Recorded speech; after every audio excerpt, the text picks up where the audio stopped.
Hi student, welcome to Ashipta Education Point. How are you? Hope you will be fine. चलो हम लोग पढ़ते हैं आगे। हम यहाँ पर पहुँच गए थे ना कि can matter changes it's state. तो यस ऑफ कोर्स। तो जैसे कि हमें पता है, अगर हम ऑब्जर्वेशन करते हैं कि ये जो मैटर है, हमने ऑलरेडी हमें पता है कि जो ये मैटर है, ये 3 स्टेट में हमको जो है मिलते हैं देखने को, सॉलिड, लिक्विड और गैस। तो और ये वाटर अकेला ही है, ये जो 3 स्टेजेस पे शो करता है। जैसे अगर हम सॉलिड में देखें तो आइस, लिक्विड में ये वाटर ही होता है और गैसियस फॉर्म में ये वाटर वेपर में कन्वर्ट होता है।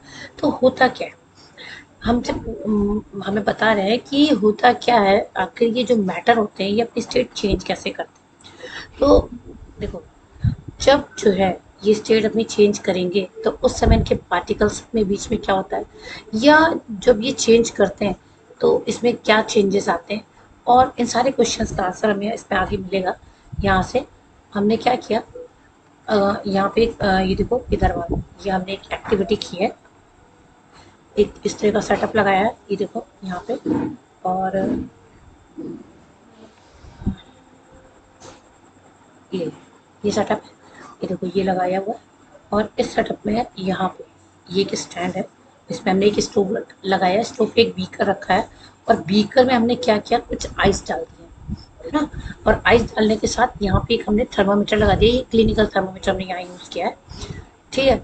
और इसमें देखो हमने पहले आइस डाली थी, और हमने क्या किया, इसको नीचे से बर्नर को जला दिया। तो जब हमने इसमें हीट देनी शुरू की तो एक स्टेज आएगी जब जो है ये आइस क्या होगी, मेल्ट हो जाएगी, वाटर बन जाएगी। और अगर हम हीट कंटिन्यू पास करते रहेंगे, देते रहेंगे, तो एक स्टेज पे ये वाटर बॉयल होना स्टार्ट हो जाएगा, और बॉयल होने के बाद ये वाटर वेपर बनना शुरू हो जाएगा, ठीक है। तो यहाँ पे देखिए, हमने इसमें यही किया, हमने स्टार्ट की हीटिंग को बीकर में, लो फ्लेम में, ठीक है। अब हमने टेम्परेचर नोट किया कि जो है आइस कब जो है मेल्ट करना स्टार्ट हो। उसके बाद हमने क्या किया, जो टेम्परेचर था जिस पे आइस जो है वाटर में कन्वर्ट हो गई, वो भी नोट किया। उसके बाद हमने जो है देखा कि ये जो कन्वर्जन हुआ सॉलिड का लिक्विड में, है ना, वो कैसे हुआ। इसके बाद हमने जो है ग्लास रॉड थी बीकर के अंदर, है ना, उससे उसको हिलाया पानी को, और जो है उसमें हीट देना जारी रखा, उसको बंद नहीं किया। फिर धीरे धीरे वाटर क्या होने लगा, बॉयल होने लगा।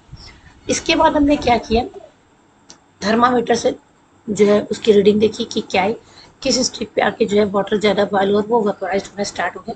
और फिर हमने क्या किया, उस ऑब्जर्वेशन को जो है, ठीक है, कि कैसे जो है सॉलिड से जो है वाटर, और वाटर जो है लिक्विड स्टेट से फिर गैसेस स्टेट में चेंज हो गया। तो ये जो हुआ है ना, ये कैसे हुआ, जब हमने इंक्रीज किया टेम्परेचर को सॉलिड में, तो काइनेटिक एनर्जी क्या हुई, वो भी इंक्रीज हो गई। काइनेटिक एनर्जी जो पार्टिकल्स की थी वो भी इंक्रीज हो गई, और उसके इंक्रीज होने की वजह से जो पार्टिकल्स थे उन्होंने वाइब्रेट होना स्टार्ट कर दिया, और थोड़ा तेजी से स्टार्ट कर दिया। ये जो एनर्जी सप्लाई हुई हीट से, इसने क्या किया, जो फोर्स ऑफ अट्रैक्शन था पार्टिकल्स के बीच का, उसको तोड़ना शुरू कर दिया। फिर ये जो पार्टिकल्स थे, है ना, इन्होंने अपनी जो फिक्स पोजीशन थी उसको छोड़ी और ये फ्रीली मूव होने लगे। इसके बाद एक स्टेज ऐसी आई जहाँ पे ये सॉलिड मेल्ट हो गया और कन्वर्ट हो गया किसमें, लिक्विड में, ठीक है।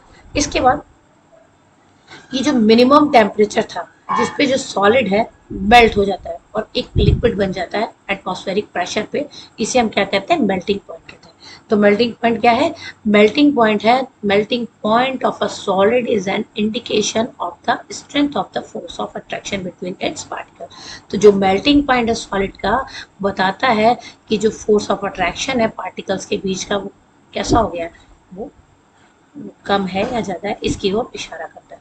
तो मेल्टिंग पॉइंट जो होगा आइस का, वो कितना होगा, वो है 273.15 केल्विन। ये क्या है, ये केल्विन होता है, ऐसा यूनिट होती है किसकी, हीट की। तो ये जो प्रोसेस है मेल्टिंग का, ये चेंज कर देता है सॉलिड को किसमें, लिक्विड स्टेट में। इसे हम फ्यूजन भी कहते हैं। तो फ्यूजन क्या होता है, फ्यूजन होता है the process of melting that is change of solid state into liquid state is also known of fusion.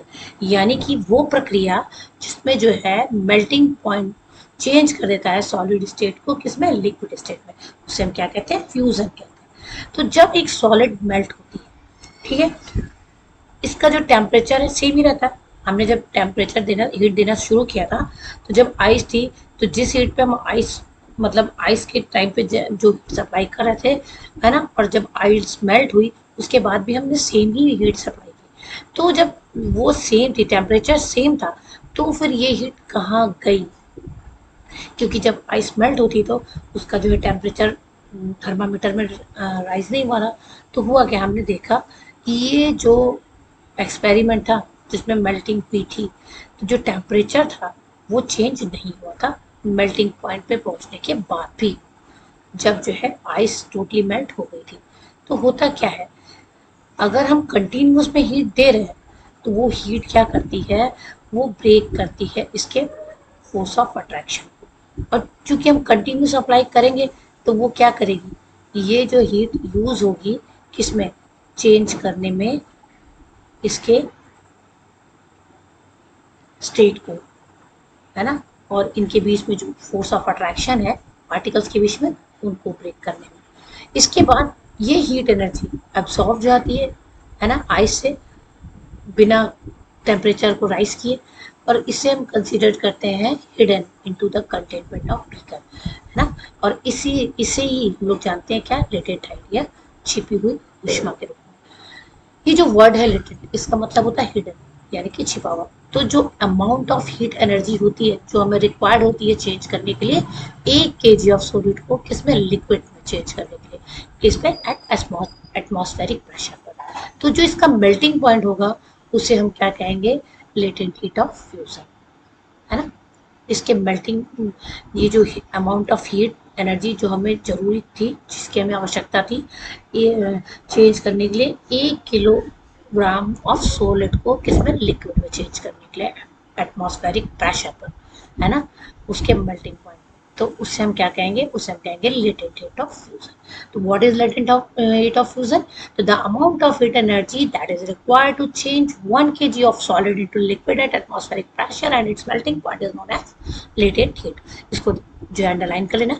उसके बाद जो पार्टिकल्स हैं वाटर के 0 डिग्री सेंटीग्रेड सेल्सियस पर या 273 के, है ना, ये जो है इनमें ज़्यादा एनर्जी होगी as compare to particle of ice, है ना, सेम ही टेम्परेचर पे, लेकिन जो है आइस से इस पे जो है क्या होगा, ज़्यादा एनर्जी होगी। तो जब हम सप्लाई करते हैं हीट एनर्जी को वाटर पार्टिकल में, अभी यहाँ आइस से जो है लिक्विड में चेंज हो गए थे, वाटर में चेंज हो गए थे, और अगर हम ये सप्लाई बराबर दे रहे हैं तो ये जो सप्लाई हीट एनर्जी है वाटर को दे रहे हैं, तो जो पार्टिकल है वो कर मूव करना स्टार्ट कर देंगे, और फास्टर। क्यों, क्योंकि काइनेटिक एनर्जी क्या करती है, काइनेटिक एनर्जी जो है, अगर हम टेम्परेचर इंक्रीज करेंगे तो काइनेटिक एनर्जी भी इंक्रीज होगी, और जिसकी वजह से ये जो पार्टिकल्स होंगे वो फास्टर मूव करेंगे। मतलब ये जब हमने टेम्परेचर बढ़ाया तो ये जो है एक जो पार्टिकल थे, इन्होंने क्या किया, ये पॉइंट जो है, जब पार्टिकल में ज़्यादा एनर्जी आ गई तो ये एकदम फ्री, इनके बीच का जो अट्रैक्शन था वो एकदम ही फ्री हो गया, और इन्होंने फ्रीली मूव करना शुरू कर दिया, है ना। और फिर क्या हुआ, इस टेम्परेचर पे जिस पे जो है लिक्विड स्टार्ट हो जाता है चेंज होना किसमें, गैस में। तो the temperature at which a liquid starts boiling at the atmospheric pressure is known as its boiling point। यानी कि वो टेम्परेचर, तापमान जिस पर जो है लिक्विड बॉयल होना स्टार्ट हो जाता है वातावरणीय दाब के दाब में, उसे हम क्या कहते हैं, उसे हम बॉइलिंग पॉइंट कहते हैं। तो बॉइलिंग पॉइंट क्या है, ये एक बल्क फिनोमिनन है। पार्टिकल जो होते हैं वो बल्क में लिक्विड के गेन करते हैं एनर्जी को, और चेंज करते हैं इसको किसमें, इन द गैसियस।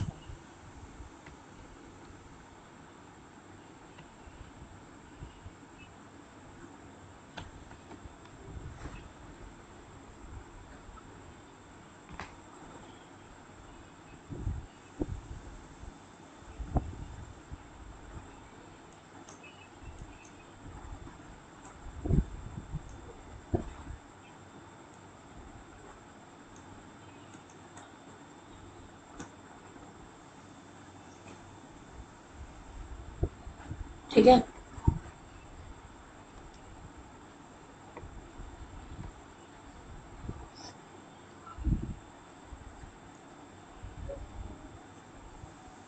अब देखो, जैसे ये जो वाटर है ना, वाटर इस टेम्परेचर पे 373 केल्विन पे, है ना, जैसे 100 डिग्री जो बॉयल करता है, और इसमें हमने 273 जो है ऐड कर दिया 100 में। अगर इसे केल्विन में चेंज करना है तो ये बन गया 373 केल्विन। ठीक है, अगर केल्विन से सेल्सियस में चेंज करना होगा तो इसमें 273 माइनस कर देंगे, और अगर सेल्सियस से केल्विन में चेंज करना है तो इसमें हम क्या करते हैं, 273 ऐड करते हैं। तो आप डिफाइन कर सकते हो कि जो लेटेंट हीट एवेपोराइजेशन की वो क्या है, क्या सेम ही डेफिनेशन होगी लेटेंट हीट ऑफ फ्यूजन की। तो जो पार्टिकल होते हैं स्टीम के, ये जो वाटर वेपर किस स्टेट में बनेंगे, ये जब वाटर वेपर होंगे एट 100 डिग्री सेल्सियस पे, और इनमें जो एनर्जी होगी बहुत ज़्यादा होगी उसी सेम टेम्परेचर पे। तो ये ऐसा इसलिए होगा क्योंकि जो पार्टिकल्स हैं स्टीम के, वो ज़्यादा एनर्जी ऑब्जॉर्व करते हैं, है ना, और किस फॉर्म में, form of latent heat of vaporisation. इसके बाद ये देखो, ये सॉलिड स्टेट है, सॉलिड में अगर हमने हीट दी तो वो लिक्विड हो जाएगी, लिक्विड को हीट करेंगे तो वो गैस हो जाएगी। सेम इसी तरह से अगर हम गैस को कूल करेंगे तो वो लिक्विड हो जाएगी, और लिक्विड को कूल करेंगे तो वो सॉलिड हो जाएगा, है ना। तो हमने देखा कि स्टेट ऑफ मैटर जो है चेंज हो सकती है अगर हम उसके जो है टेम्परेचर में चेंज करें तो। और हमने ये भी सीखा कि जो सब्सटेंस हमारे चारों ओर है ना, उनकी जो स्टेट है, सॉलिड लिक्विड गैस, है ना, अगर हम उनमें हीट अप्लाई करें तो उनकी स्टेट भी चेंज हो सकती है। लेकिन कुछ चेंजेस हैं जो, और भी चेंजेस हैं जैसे जिसमें जो है directly solid state gaseous state में चेंज हो जाएगी, इसी तरह से बिना जो है लिक्विड में चेंज हुई। तो देखो यहाँ पे एक एक्टिविटी हमने की है, हमने क्या किया, कैम्फर लिया और जो है उसको क्रश कर लिया, है ना, और फिर उसको हमने एक चाइना डिश पे रख दिया, फिर हमने उस पर एक फनल जो है इन्वर्टेड करके रख दिया चाइना डिश के ऊपर, और उसके जो पीछे के नोक थे उस पर एक कॉटन प्लग लगा दिया, है ना। और फिर हमने क्या किया, देखो नीचे से हीट देनी शुरू की, तो ये जो कैम्फर था ये क्या होगा, ये जो है हीट होने पर ये क्या करेगा, ये गैस बन जाएगा और लिक्विड फॉर्म में नहीं चेंज होगा। और चूंकि हमने यहाँ पे ये लगाया है कॉटन, तो इसकी वजह से ये बाहर नहीं जाएगा, तो ये कूल हो गया, और ये देखो ये वापस से जो है सॉलिड की तरह कंफ्यूज सॉलिडिफाइड हो जाएगा, जम जाएगा, है ना, इन्वर्टेड फनल के से। तो देखो, है ना, जब हमने हीट दी स्लोली स्लोली तो क्या हुआ, फिर उसके बाद क्या हुआ, तो यही बता। तो ये जो चेंज है ना, डायरेक्टली सॉलिड का गैस में हुआ बिना लिक्विड में चेंज हुए, इसे हम कहते हैं सब्लिमेशन, यानी कि एक ऐसा परिवर्तन जो सीधे सॉलिड से गैस में हो जाता है बिना लिक्विड स्टेट पे, उसे हम क्या कहेंगे, सब्लिमेशन कहेंगे। और डायरेक्ट चेंज ऑफ गैस, जो गैस सीधे जो है गैस से सॉलिड में हो गया चेंज, है ना, और लिक्विड बिना लिक्विड में चेंज हुए उसे कहेंगे डिपोजिशन। ठीक है, तो ये था sublimation, a change of state directly from solid to gas without changing into liquid state of sublimation, and direct change of gas to solid without changing into liquid is called deposition। तो इन दोनों को underline कर लेना important है। इसके बाद हम आते हैं effect of change of pressure पे। तो ये effect of change of pressure मैं अगली वीडियो में आपके लिए लेके आऊंगी, तब तक के लिए गुड नाइट, अपना ध्यान रखना, मेरे चैनल को सब्सक्राइब करना। Okay, thank you.